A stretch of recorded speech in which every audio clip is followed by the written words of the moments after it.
This is CJ with the Gold Sports Talk. Just wanted to kind of give an update on the Golden State Warriors free agent offseason situation. And it looks like they've accomplished what they needed to do. I know we had discussed the situation with Andre Iguodala and Sean Livingston as an opportunity for other teams to destabilize the dynasty of the Golden State Warriors. And guess what? As we've known already, the Andre Iguodala has signed a 3-year, $48 million deal to stay with the Golden State Warriors, and Sean Livingston as well has signed a 3-year, $24 million deal, which locks him up for the next 3 years. And, those are two players that they really needed. Now, who knows how it's going to play out, at least towards the end of the contract of Iguodala, concerning that he was very ineffective most of the regular season and most of the playoffs, and it really had just like a game or two here and there, in some of the series where he really made an impact. But at the end of the day, he does provide versatility, and when he's able to show up and be, effective for the team, it takes the team to another level when the other guys are rolling as well.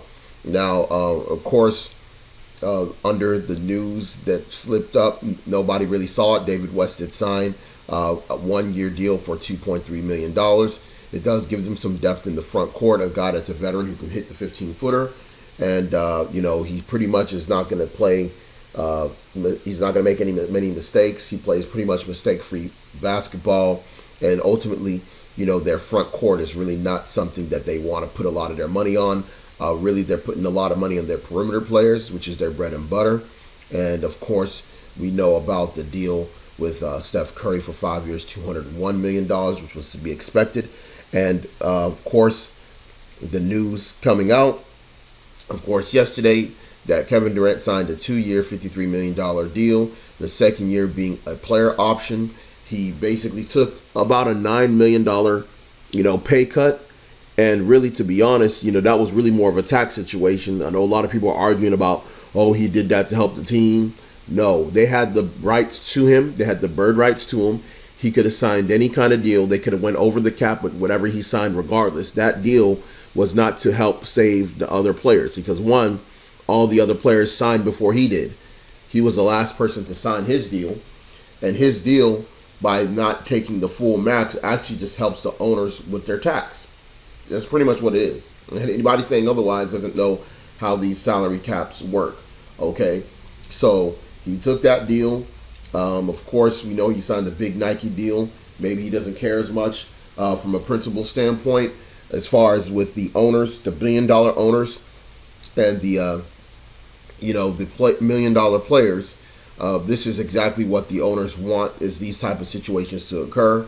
And it's happened. It's not going to happen often because most players, even players that are looking for championships, would rather just go to another team where they can possibly compete for a title and get more money.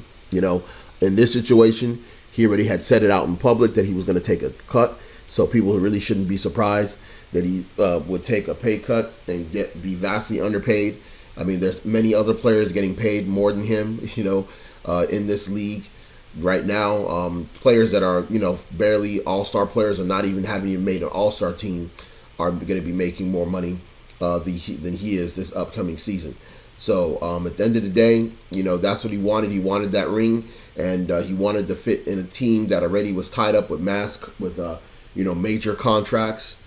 And this was what part of the sacrifice he was going to make, to join a team like Golden State Warriors, which had won 73-9 the season before and had already won a title in 2015 and appeared in the NBA Finals in a Game 7 in 2016.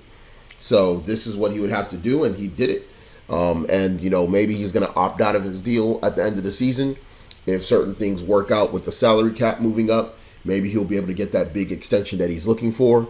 So just only a matter of time, but I expect that this team, if they're healthy, they should be in the NBA Finals again, depending, of course, upon what other moves are made by other teams in the Western Conference, which is an arms race going on, which is something we'll definitely discuss, out west. So again, that's pretty much it.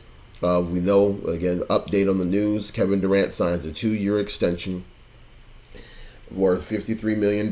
Takes a lot less than max, about $9 million less this year than max. and he does have a second option.